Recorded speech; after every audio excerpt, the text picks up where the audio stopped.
할렐루야, 성도 여러분. 무더위도 그렇고 코로나도 그렇고 참 힘겨운 때인데 주님의 은총이 성도 여러분들과 항상 함께 하시기를 간절히 기도합니다. 믿음으로 잘 견디고 이겨내시고 교회에서 다시 함께 모여 예배할 수 있는 날이 속히 오기를 또한 기도하면 좋겠습니다. 오늘은 시편 95편의 말씀을 잠시 함께 나누면 좋겠는데요. 먼저 이 시편 95편의 말씀의 배경이 성전, 교회의 자리, 곧 하나님 앞에 예배하는 자리에서 불려졌다는 것을 기억하시면 좋겠습니다. 그래서 오늘 주일인데도 안타깝게 여전히 비대면 영상 예배로 드렸는데요.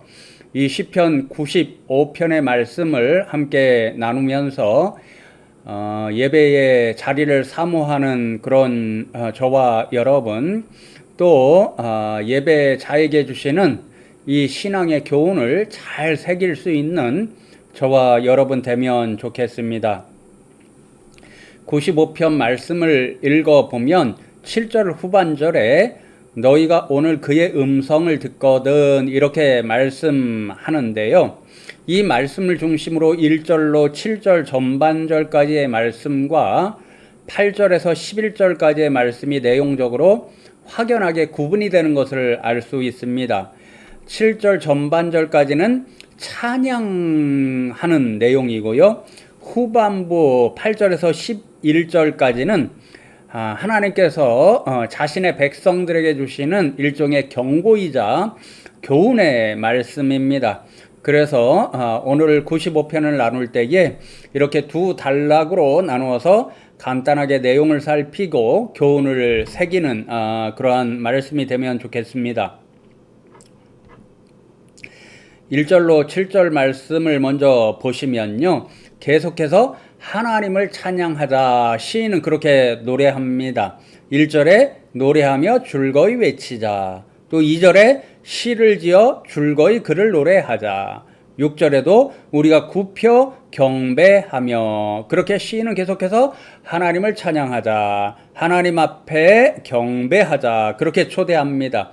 여러분, 이 시인이 주는 첫 번째 교훈이 이것이지요. 예배의 자리는 어떤 자리냐면요, 하나님을 찬양하는 자리입니다. 하나님의 성호를 높여드리는 자리가 바로 예배의 자리인 거죠. 그러니 성도 여러분, 이제 대면 예배가 회복되어서 이 교회 당의 자리에 나올 때, 그리고 함께 예배할 때에 저와 여러분이 누구보다도 진심으로 정말 열심히 하나님을 찬양하는, 찬송하는 그러한 예배자가 되면 좋겠습니다. 지금 비록 교회당에 나오지 못하고 대면 예배 자리에 나오지 못하더라도 각자 있는 그 자리에서도 늘 입술로 또 마음으로 진심을 담아 하나님을 찬양하고 찬송하는 저와 여러분 되면 좋겠습니다.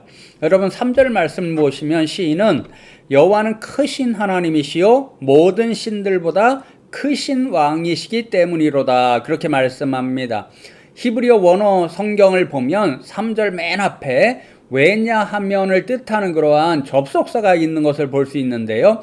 그러니까 시인이 하나님을 찬양합시다 그렇게 초청했는데 왜 하나님을 찬양해야 되는가, 그 이유를 3절 한 절에서 들려주는 것입니다. 하나님은 왜 찬양받으셔야 되는가? 크신 하나님이시기 때문이다, 그렇게 말씀하는 거지요. 여러분, 크시다 이 뜻이요, 세상의 그 어떤 대상과 비교할 수 없을 정도로 큰 권능을 가지고 계시다, 이런 뜻입니다. 그래서 이 3절 말씀에 보면 하나님이 모든 신들보다 크신 왕이시다 이렇게 이야기함으로써 이 시인이 무슨 다신론적인 그런 신앙을 갖고 있는 것으로 볼 수 있는데요. 그런 뜻이 아니고요.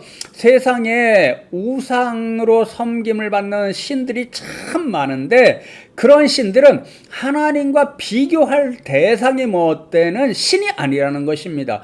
오직 크신 하나님, 모든 능력이 뛰어나신 하나님만이 참 하나님이시라는 말씀이죠. 그래서 우리는 믿음의 사람들로서 하나님만 찬양해야 된다는 것입니다. 세상에 그 어떤 신들로 추앙받는 그것도 우상이고 참 하나님 참신이 아니기 때문에 결단코 우리의 찬양을 받을 수가 없습니다. 크시고 위대하시고 오로지 참 신이신 하나님만 우리는 찬양하고 찬송하는 그런 사람들이 되어야 한다는 것 기억하면 좋겠습니다. 여러분, 우리로부터 찬양을 받으시는 유일한 참 하나님, 그 하나님은 어떤 하나님일까요? 1절로 7절 사이의 말씀에서 시인은 하나님을 이러한 두 모습으로 우리에게 말씀해 주는데요. 첫 번째로 하나님은 천지의 창조주가 되시기 때문에 우리로부터 찬양을 받으시기에 합당하신 분입니다. 4절과 5절 말씀을 보시면 땅의 깊은 곳이 그의 손안에 있으며 산들의 높은 곳도 그의 것이로다. 바다도 그의 것이라. 그가 만드셨고 육지도 그의 손이 지으셨도다. 그렇게 말씀하잖아요. 크신 권능을 가지신 참 하나님이시기 때문에 하나님은 세상의 모든 것을 다 손수 그 손으로 창조하셨습니다. 무로부터 모든 것을 있게 하셨습니다. 그래서 세상에 존재하는 그 어떤 것도 하나님의 손길이 닿지 않은 것이 없습니다. 여러분, 하나님께서는 창조주 하나님이시기 때문에 그 창조주라는 것은 창조할 수 있는 능력, 무에서로부터 유를 만들어낼 수 있다는 것은 능력이 있다는 거죠. 전능하시다라는 것이죠. 그러니까 창조주 하나님이시라는 것은 지금도 살아계시고 천지를 창조하실 능력이 있는 분이라는 것입니다. 그분이 세상을 창조하셨고 우리도 만드셨습니다. 그것을 생각할 때 우리는 크신 하나님, 전능의 하나님, 살아계신 하나님, 그 하나님을 찬양해야 된다라는 거죠. 그러니 사랑하는 성도 여러분, 지금 우리가 참 코로나 상황 가운데 힘겨운데요. 이 상황 가운데서도 여전히 하나님이 살아계심을 믿고 전능하신 하나님이 우리도 마침내 이 코로나19로부터 건져내어 주실 수 있다라는 것, 반드시 구원해 주신다라는 것을 믿고 의지하며 나가는 저와 여러분 되면 좋겠습니다. 여러분, 우리의 찬양을 바치기에 합당하신 그 하나님은 또 어떤 하나님이냐면요, 구원의 하나님이다. 그렇게 시인은 가르쳐 줍니다. 1절에 하나님을 구원의 반석이라고 노래하잖아요. 구원의 하나님이신 그 하나님은요, 열방 가운데 자신의 백성을 건져서 구원의 내심으로 그들의 하나님이 되어주시고 자신의 백성을 늘 어려움으로부터 건져주시는 하나님입니다. 7절 말씀에 보면 그래서 그는 우리의 하나님이시오, 우리는 그가 기르시는 백성이며 그의 손이 돌보시는 양이기 때문이라. 그렇게 말씀하죠. 이스라엘 백성들 예를 생각해 보면요, 애굽에서 고통받으며 눈물로 하루하루를 살아갔습니다. 하나님 앞에 구원해 주십시오 그렇게 부르짖었습니다. 하나님이 부르짖음을 들으시고 그들을 애굽에서 건져 주셨습니다. 자신의 백성으로 삼아 주셨고 이스라엘 백성들을 위한 하나님이 되어 주셨습니다. 우리도 마찬가지죠. 죄로 인해 죽을 수밖에 없었습니다. 그런데 하나님께서 우리를 죄로부터 구원해 주셨고 우리를 위한 하나님이 되어 주시고 또 우리는 그의 백성으로 삼아 주셨습니다. 그러나 우리는 세상의 모든 만민 중에 우리를 구원해 주셔서 우리를 자신의 백성으로 삼아 주시고 자신은 우리를 위한 하나님이 되어 주셨음을 기억하면서 그 하나님을 찬양하고 찬송하는 저와 여러분이 되어야 할 줄로 믿습니다. 여러분, 두 번째 부분 이제 시작되는 것이 7절 후반절인데요. 너희가 오늘 그의 음성을 듣거든, 그렇게 말씀하잖아요. 이 말씀은 너희는 오늘 그의 하나님의 음성을 들으라, 들을지어다, 이렇게 명령형의 의미로 해석하는 것이 좀 더 좋은데요. 너희는 누구인가요? 좀 전에 7절에서 말씀하죠. 하나님께서 구원해 주셔서 자신의 백성으로 삼아주신 그 믿음의 백성, 구원받은 백성을 이야기합니다. 그러니까 구원받은 백성이 하나님 앞에 무엇을 해야 되는가? 하나님의 구원 백성, 받은 백성으로 살아가려면 어떤 백성이 되어야 하는가? 하나님의 음성, 하나님의 말씀을 들어야 한다는 거죠. 여러분, 제가 가끔 예를 들잖아요. 누가 공자의 사람으로 일컬음을 받습니까? 누가 유교를 믿는 사람으로 일컬음을 받습니까? 그들의 믿음의 대상인 공자가 한 말에 따라 삶의 지침을 삼아 행동하며 살아가는 사람입니다. 누가 석가모니 불교를 믿는 사람입니까? 바로 석가모니의 말을 진리의 말씀으로 받아들여서 그 석가모니의 말대로 살아가는 사람들입니다. 그러면 누가 하나님의 백성이 되겠습니까? 하나님의 말씀을 진리의 말씀이요 생명의 말씀으로 여겨서 그 말씀을 듣고 그 말씀대로 순종하며 살아가는 사람들입니다. 여러분, 이것을 기억하면서 우리가 예배의 자리에 나오면 먼저 하나님을 찬송해야 된다라고 말씀드렸잖아요. 그러나 그보다도 더 중요한 것은 바로 하나님의 말씀을 제대로 잘 경청하고 그 말씀대로 순종하며 살아가는 것입니다. 왜요? 그 말씀이 우리를 하나님의 자녀, 하나님의 백성으로 삼도록 하는 그러한 생명의 말씀이요 진리의 교훈이 되기 때문에 그렇습니다. 그런 예배 자리에서 우리가 가장 삼아야 할 것은 하나님의 말씀을 듣는 일이라는 것을 기억하면 좋겠습니다. 특별히 오늘 95편 말씀에 보면요, 믿음의 백성들이 두려움으로 기억해야 할 하나님의 말씀이 있는데요, 8절로부터 11절 말씀에 보면 잊지 말아야 할, 두려워야 할 하나님의 교훈, 생명의 교훈이 있습니다. 두 가지 사건을 통해서 하나님께서 그러한 두려운 말씀을 들려주시는데요, 먼저 8절과 9절 말씀을 보십시오. 너희는 무리바에서와 같이 또 광야의 마사에서 지냈던 날과 같이 너희 마음을 완악하게 하지 말지어다. 그때에 너희 조상들이 내가 행한 일을 보고서도 나를 시험하고 조사하였도다. 그렇게 말씀합니다. 제가 지금 치아 치료를 받아서요, 굉장히 지금 불편합니다. 양해해 주시면 감사하겠습니다. 출애굽기 17장을 배경으로 하는 말씀인데요, 하나님께서 이스라엘 백성을 애굽에서 건지신 후로 광야로 인도해 가시잖아요. 광야에 들어가니까 가장 필요한 것이 마실 물이었습니다. 늘 부족했죠. 이 르비딤이라는 지역에 이르렀을 때에도 이스라엘 백성이 마실 물이 없어서 그 목마름이 극에 달해 있었습니다. 그러니까 이스라엘 백성들이 모세를 향하여 원망하면서 우리를 죽이려고 애굽에서 건져냈느냐 이렇게 대적하기 시작합니다.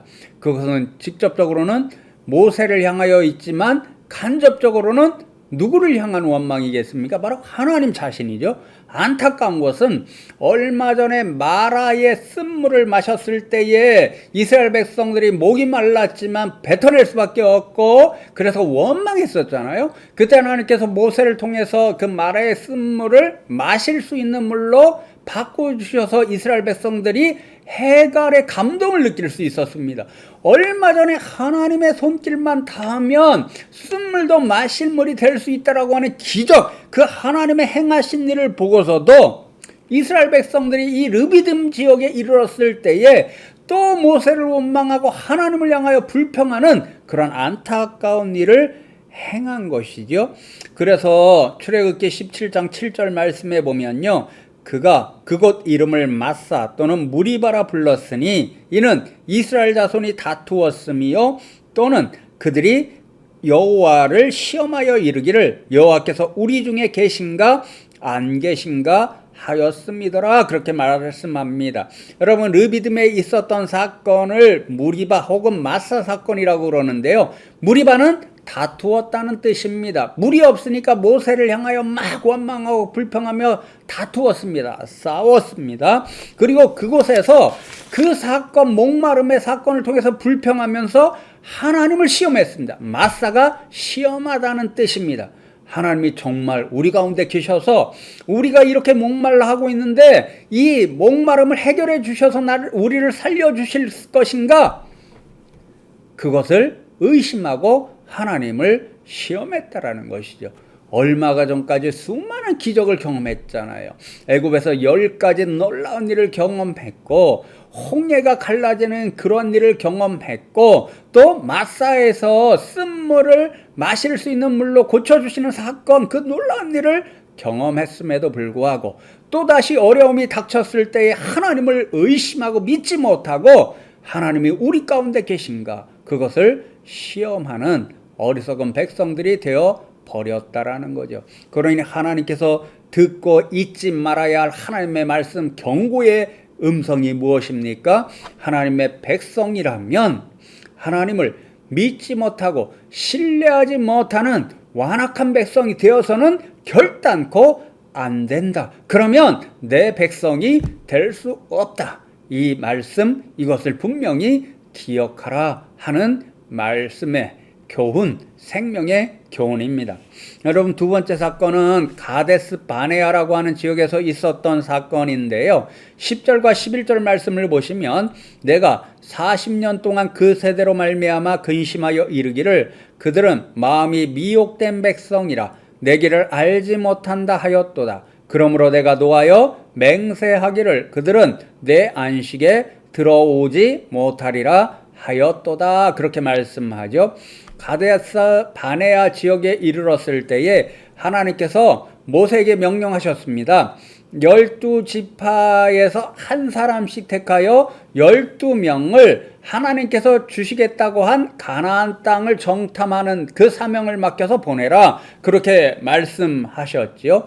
이제 모세가 그 하나님의 말씀에 순종해서 12명의 정탐꾼을 보내게 됩니다.